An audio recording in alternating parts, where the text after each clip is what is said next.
According to some scientists, the way we've been farming for decades is stripping the life from our land, and our food system is feeling the impact. There's studies that have looked at the mineral decline in the human food supply since the Second World War that have shown some fairly shocking results. But a new kind of farming is taking root across the country, where science meets sustainability, and the land starts to heal itself. It's called regenerative agriculture.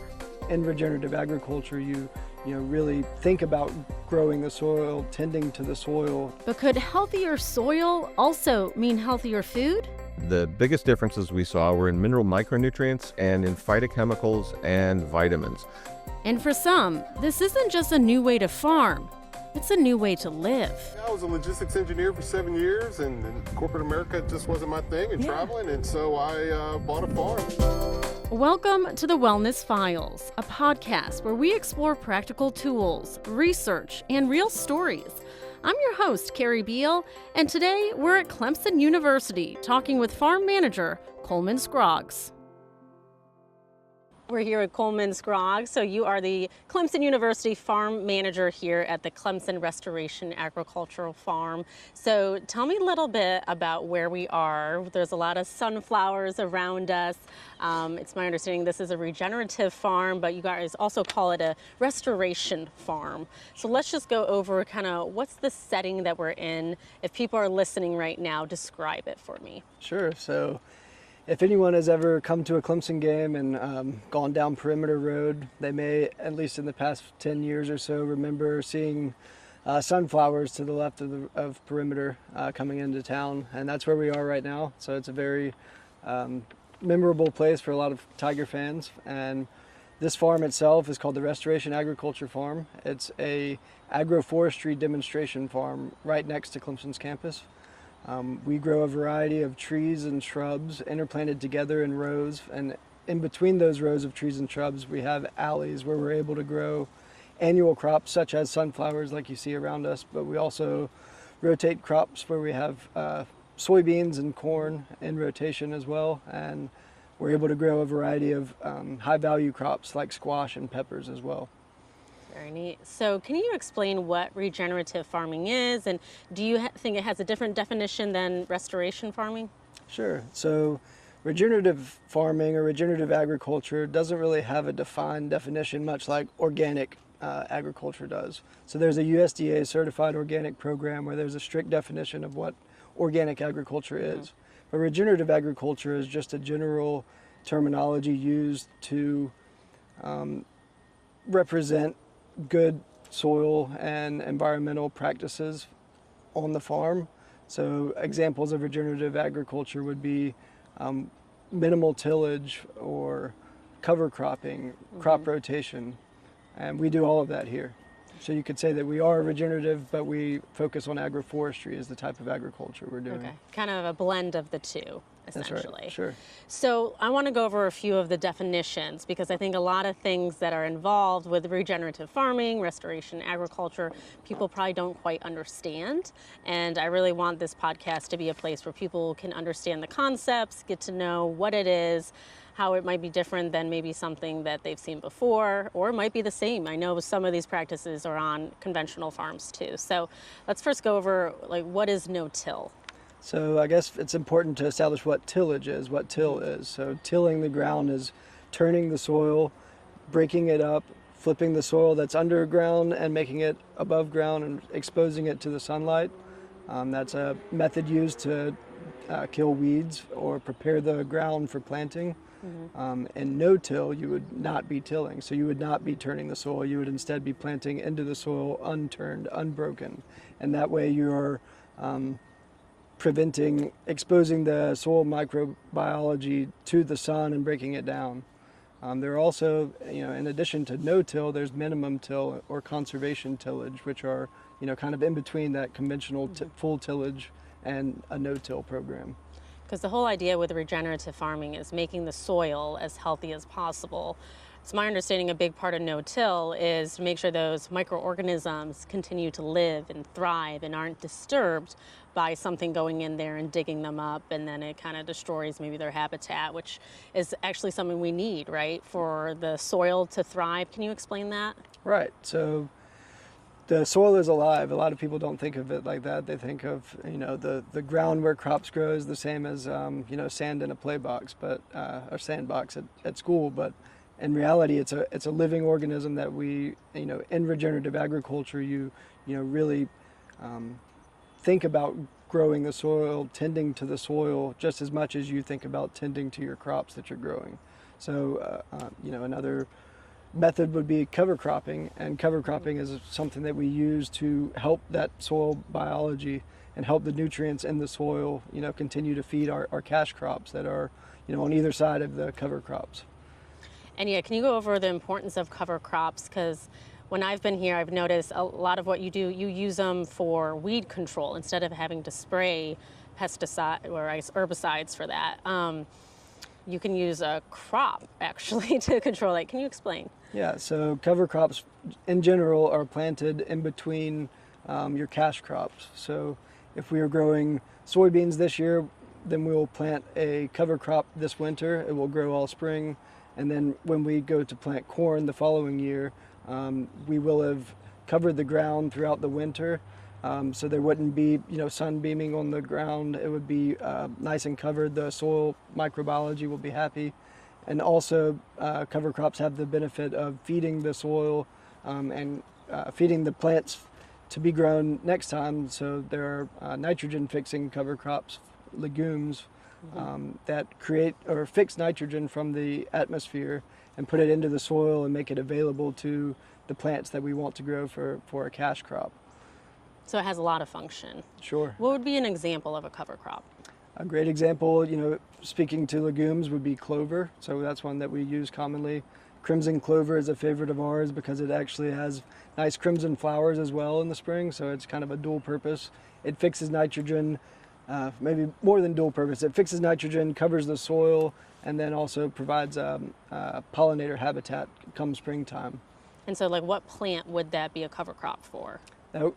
Pretty much anything, going between, I guess it's a good example to go from soybeans to clover to corn. So it's common to rotate crops with corn and soybean. That's a pretty common, throughout the country and the world, that's a common rotation. And by planting clover after soybeans, you're able to continue fixing nitrogen and then have nitrogen available in the soil for the corn come springtime. For viewers who might not understand, can you explain what nitrogen is and why that's important for plants? Sure. Nitrogen is probably the most important nutrient. So plants need nitrogen to grow. That's what makes them green, and that's commonly when synthetic fertilizers are used. Nitrogen is the first letter. So nitrogen, phosphorus, and potassium make up N, P, and K.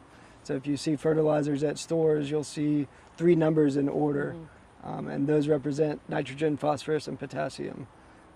Nitrogen being the most important for most crops, especially crops like corn, which is actually a grass and requires a lot of nitrogen to grow successfully. Yeah. We have a lot of bees flying around us, I've noticed, which obviously happens when you have a thriving farm. So a cover crop, initially I was thinking it was more for weed control, but it's really for keeping the soil healthy, and it's so you don't have to use synthetic fertilizer, or at least not very much. Sure. Correct? Yeah, so it lowers your need. So you would do soil testing in the spring and determine, what levels are available in your soil, what amount of each nutrient is available in your soil, and then amend your soil based on that soil test. And so by growing cover crops like legumes, like clover, you're able to lower your nitrogen input. And nitrogen can come from synthetic fertilizers, but it can also come from compost and a variety of other resources. Because it's my understanding that with synthetic fertilizers, there's a lot of energy that goes in producing that. So they have to make it in a facility, and then it's a lot of, I guess, energy that goes into making the fertilizer itself, and then that's the product that a lot of people see in their local store. Right. So it's neat that you can get it in a natural way, not having to produce it and use a lot of energy and then bringing it home. So that's very cool. Let's talk about crop rotation, because you do have a lot of different crops here, different times of the year. So explain like how you manage that and why that's important. Yeah, so I just mentioned one common crop rotation is corn and soybeans. So we switch from, each year we'll rotate from corn to soybeans and vice versa.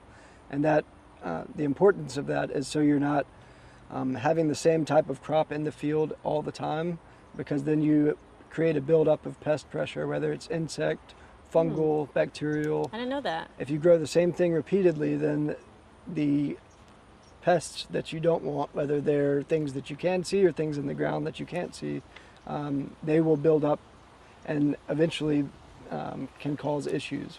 Why is that? That if you keep growing the same thing, you have issues? Because they, feed on whatever crop it is. They feed and reproduce continuously.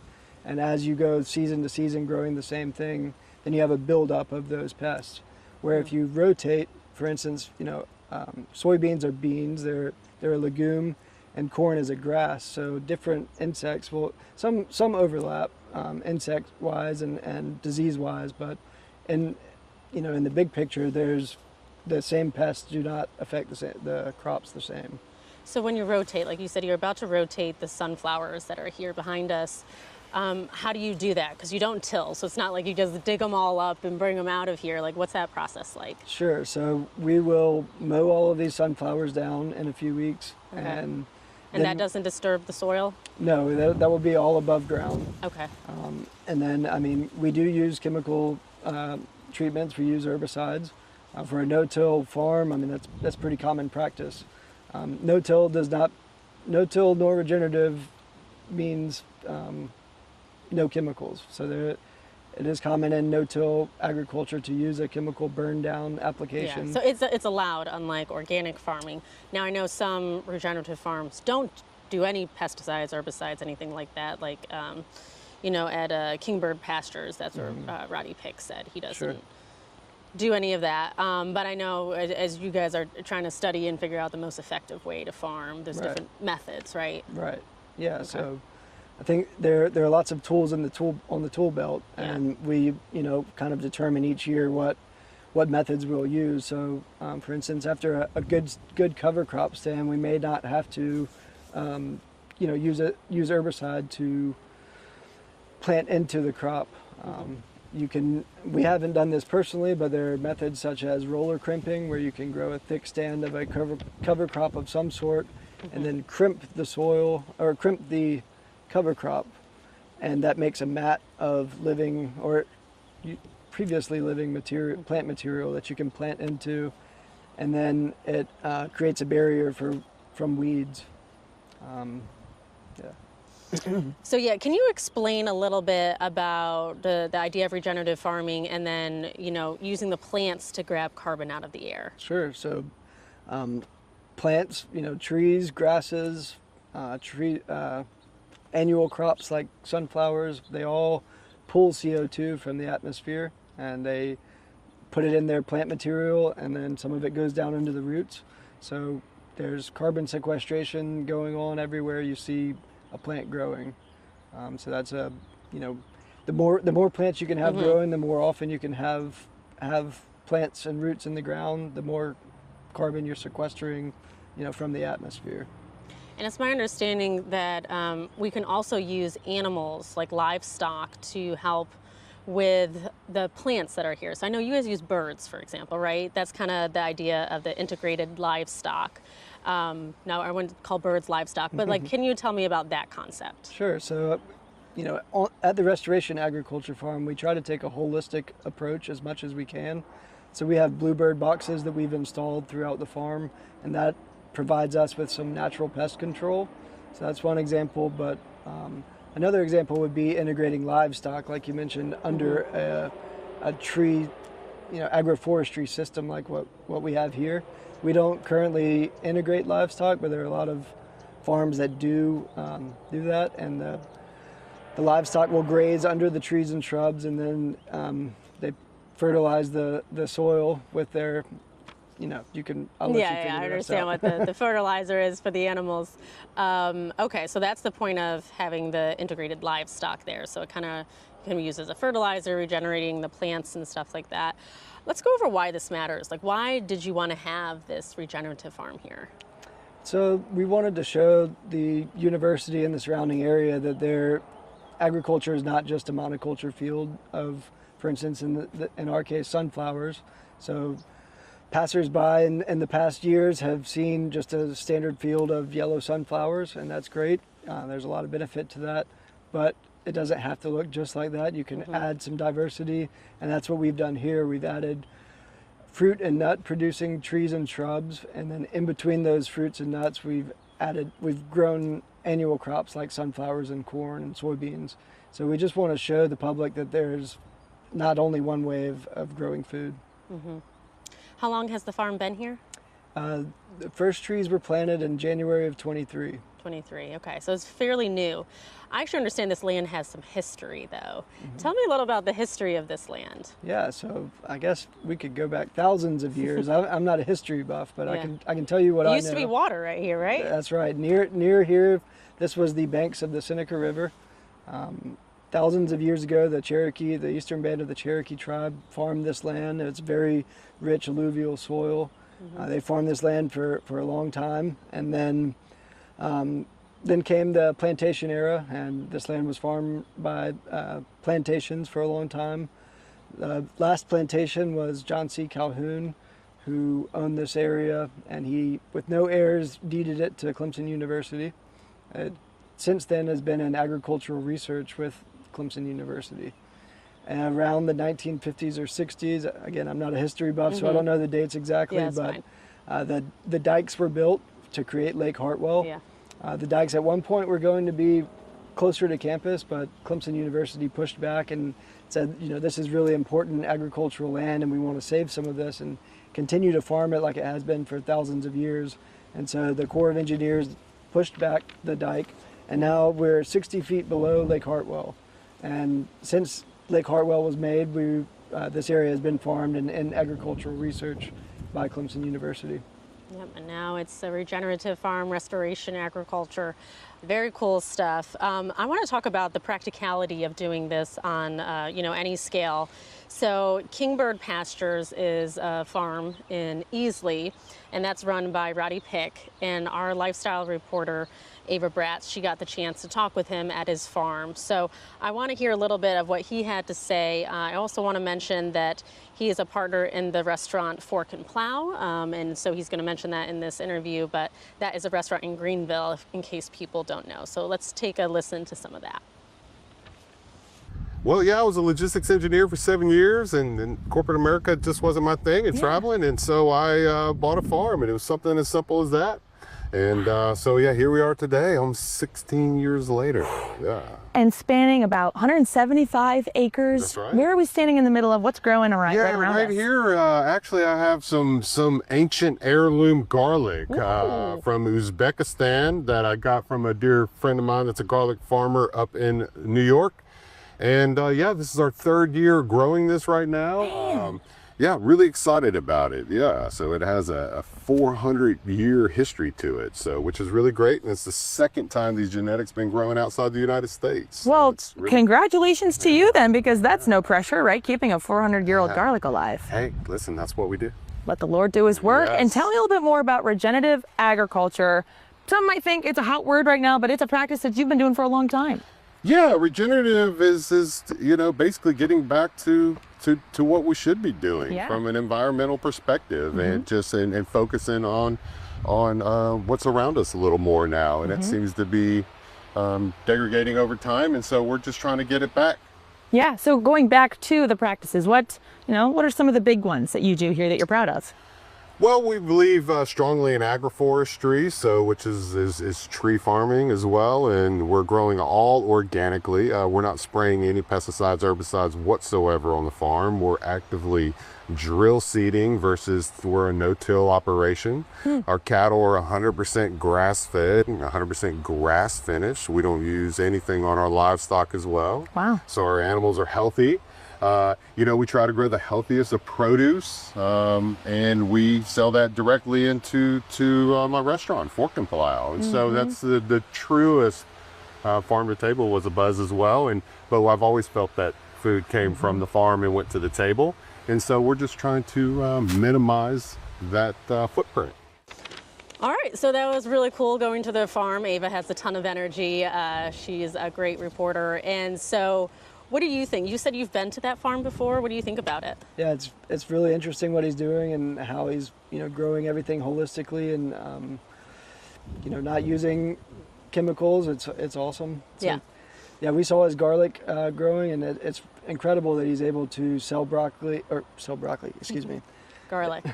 It's incredible that he's able to sell garlic throughout the country. I mean, he was telling us that he's selling garlic in New York City. So it's really impressive. He has a unique heirloom variety from Persia of some sort. Yeah, he said it was like super old variety, Right. but he has it growing there. Yeah. Really cool work that he's doing. Yeah. And then the direct farm to table idea, I think that's so cool.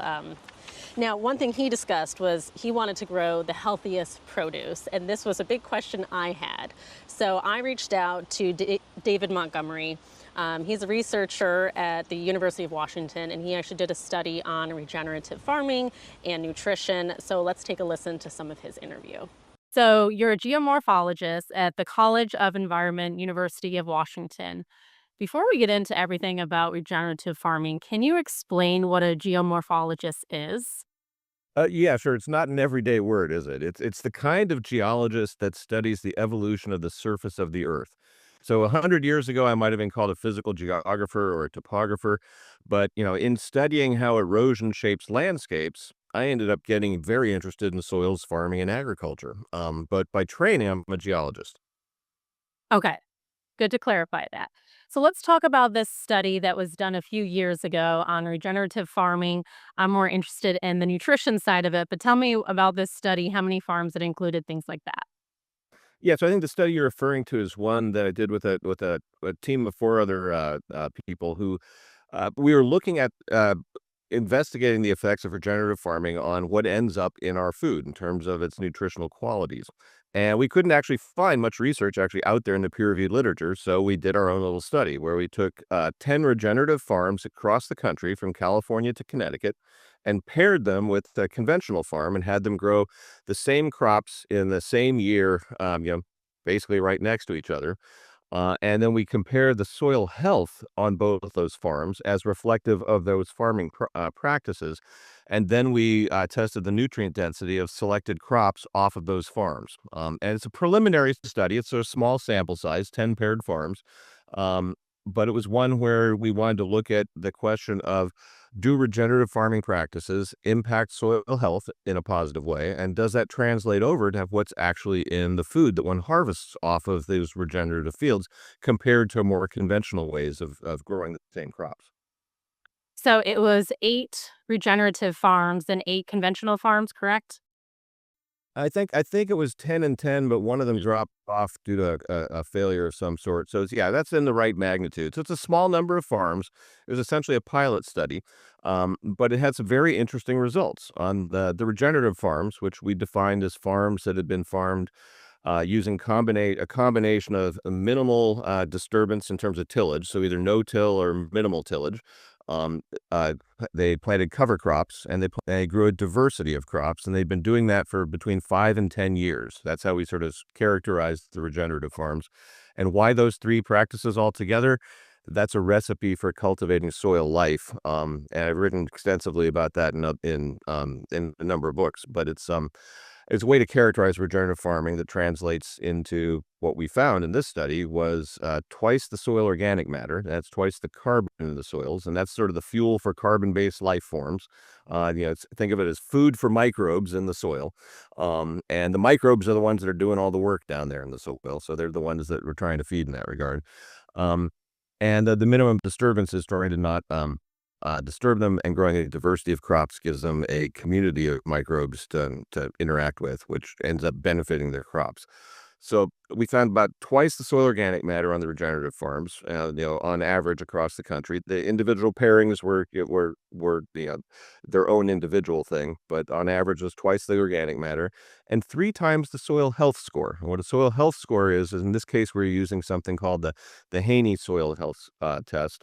And that is a measure of both the microbial activity and the organic matter content in the soil. You can think of it as sort of how alive the soil is in terms of its microbial activity.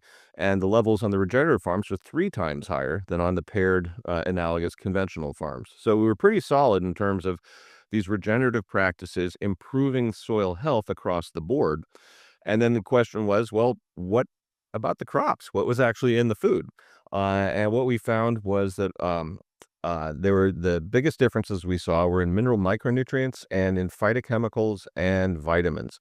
The most consistent ones were the vitamins and phytochemicals were 20 to 25%, if I'm remembering the numbers right, higher on the regenerative fields. Minerals were a bit more all over the map. Some of them were much higher, some of them were a little lower, as you might expect with different geologies around the whole United States involved in the study.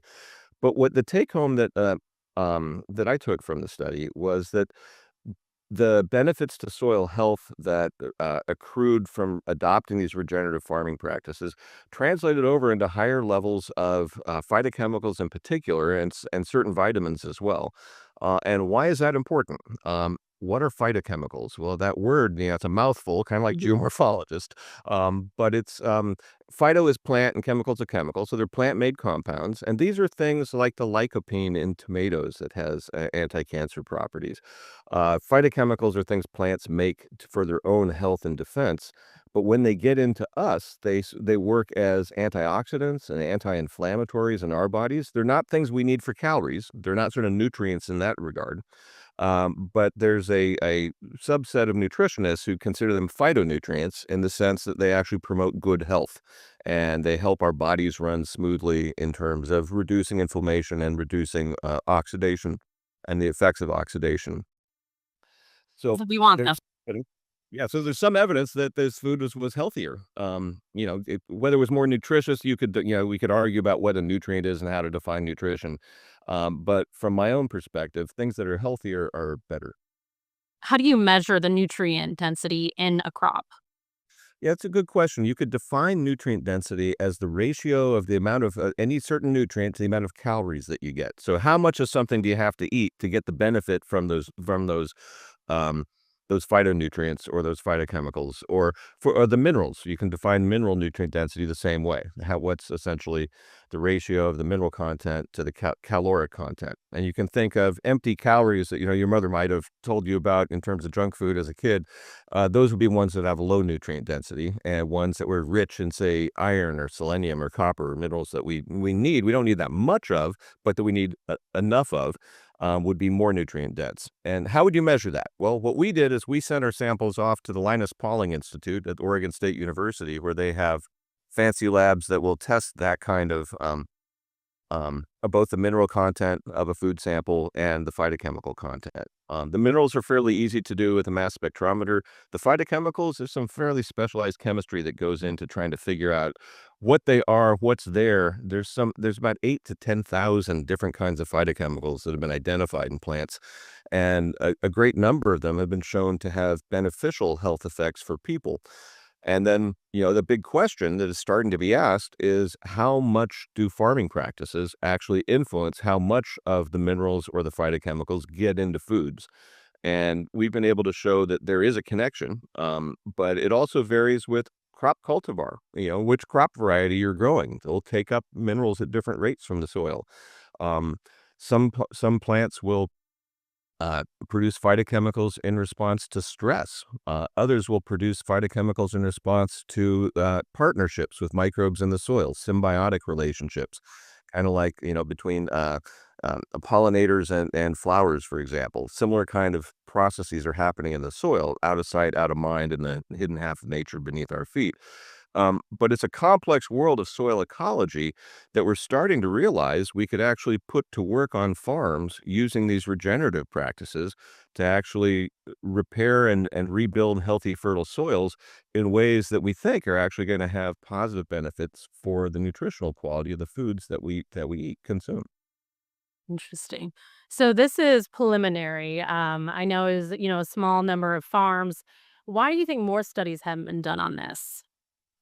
The studies, my wife, Amber Clay, who's a biologist, I mean, we work together on this and have written a couple of books on the subject together. Um, we've, there's in part a lot of disciplines to connect between going from soil health to human health. But also, when we reviewed the literature, most of the studies focused on differences between conventional and organic production practices. And in both organic and conventional systems, there's a wide range of actual practices and ways that they affect the soil and soil health, and then the microbes in the soil that are doing all the work to scavenge the minerals out of the rock particles and get them into plants, or to stimulate plants to make the phytochemicals. Um, and that range of practices has really, I think, helped to obscure differences between how different farming practices affects what gets into food. And so if you review those studies, that have looked at organic versus conventional practices, what you generally find is that consistently the level of phytochemicals are higher in organic produce, but the basic nutrient composition, the macronutrients, the basic composition of a tomato doesn't really matter whether it's grown organically or Intentional. or conventionally. Thank you. um, but the micronutrients do appear to very often have big differences. And there's studies that have looked at the mineral decline in the human food supply since the Second World War that have shown some fairly shocking results in terms of 20 to 30, even 50 and higher percent declines in the concentration of certain minerals in certain foods in certain studies. So we're certain, to reuse that word, that there are effects of how farming practices influence what's in our food. But we wanted to test the idea that soil health is really the underlying principle that we need to be looking at in terms of trying to evaluate those, not whether you're conventional or if you're using a little bit of of nitrogen fertilizer or pesticide, or whether you're fully organic, but it's how your practices, your individual practices on a farm, influence the health of the land in terms of its soil health. And that's where I think we see a lot of progress in making the connections. Do you think in the future we could have more studies on this? I feel like regenerative farming is still somewhat new. People are just learning about it, even though I know that some of the practices, individual practices, aren't new. But Yeah. the idea of it is something I think the public is starting to learn about. So do you think maybe in the future we'll get more studies on this? Yeah, absolutely, I think so. In part because scientists have been really good at taking things like agricultural systems and breaking them into the individual pieces and singling out like a single thing, like whether you're using cover crops or are you plowing, are you spraying Roundup, whatever the thing is that people are looking at. Scientists have been very focused, typically, on isolating individual effects. The deal with regenerative farming is it's about a new system of farming, a new way of thinking about it, involving that minimal disturbance, cover crops, and diversity. And that's three things all together that, from what the research that I've been able to do, it looks like it's the combination that really is the key to actually driving the kinds of changes that people want to see in their soil that allow them to use less fertilizer, less diesel, less pesticide, and actually grow more nutrient dense food. But there haven't been a lot of studies that have focused at that higher level, if you will. Because why? Because it's more complicated to deal with three different variables all at once. So I'm sure we will start to see more studies. I'm sure we'll find that it's more complicated than any one of us sort of imagined at the start. But this new way of thinking about regenerative farming is well, I like to think of it as emerging the ancient wisdom of things like cover crops and crop rotations, which are by no means new practices. There's great, USDA manuals from the 1930s that demonstrate the positive effects on crop yields and soil fertility of those methods. And there's indigenous farmers around the world that have used those practices for decades, or sorry, centuries, if not millennia. But what's really new is merging that kind of insight into how the soil actually works with the modern technology that allows us to do no-till at scale, and that allows us to actually take advantage of things like precision agriculture. So if you're going to use a little bit of nitrogen fertilizer, put it where the plants can get it. Don't spray it everywhere. So it's that combination that I think is really new and exciting. And basically, what regenerative agriculture boils down to is agricultural practices that leave the soil as good or better off than when you were farming. So practices that improve the soil as you go. And the first book I wrote on the subject is called Dirt, the Erosion of Civilizations. That's the book you might expect a geologist to write about this topic, about how society after society degraded their land to the point where it undercut the stability of their civilization and society. And we're kind of repeating the same thing at a global scale right now. The good thing about geology, though, is it happens slowly. So we've got time to actually course correct. And the reason that I've been working a lot in this regenerative agriculture area is because I see it's really a positive way forward where we can actually uh, um, rebuild the health and fertility of our agricultural land while actually helping with profitability of our farms. And if any kind of farming is going to be sustainable, it has to sustain the farm. It's got to work economically. And that's why I've become an optimist on this. It's because if these regenerative practices that build soil biology allow farmers to use less diesel fertilizer and pesticide to grow as much food, and that's a recipe for a better bottom line. Hmm. Do you think the other challenge with a regenerative farm, it can look different? Like one here in South Carolina is going to be different than a regenerative farm in Washington? That's absolutely true.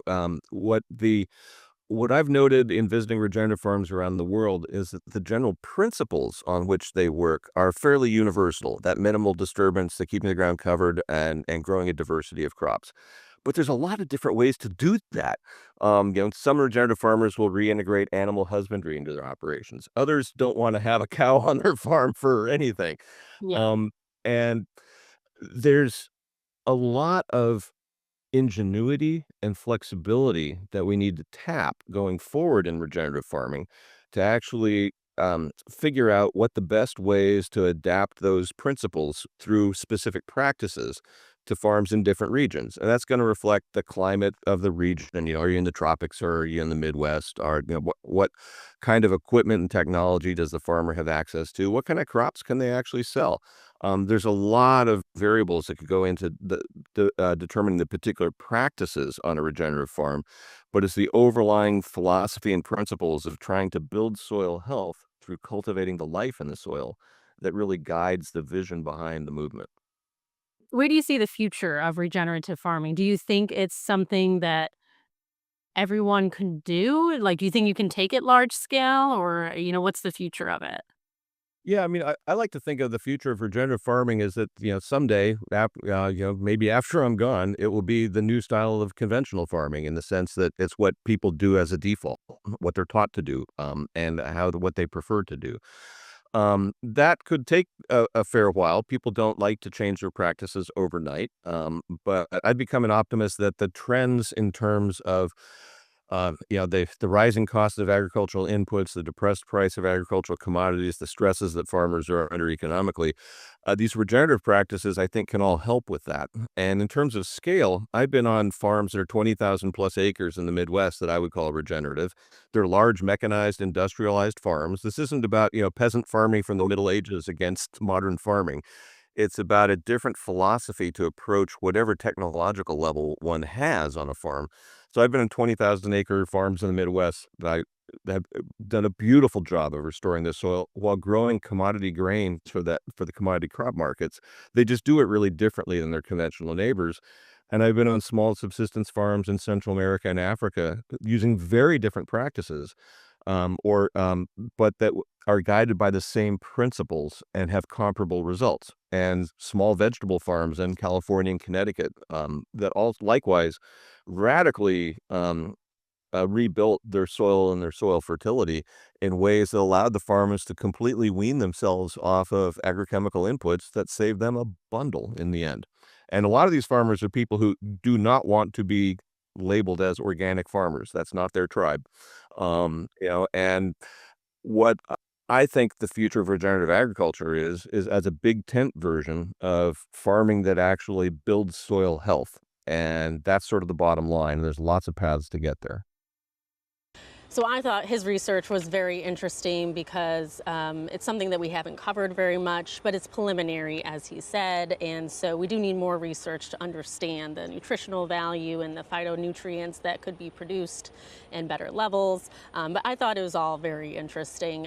So it made me think of the research that you guys are doing here. You guys really focus on the effectiveness of regenerative farming. How can we do this in a good way that is good for the soil, is good for the plants? So tell me about the research that you guys are doing here. Yeah, so this demonstration farm is really unique. I've had the privilege of touring a few different agroforestry farms throughout the country and Southeast, and I haven't seen one that's quite like what we're doing here. We have 22 genera of trees and shrubs interplanted together, and most of those trees and shrubs are fruit or nut producing.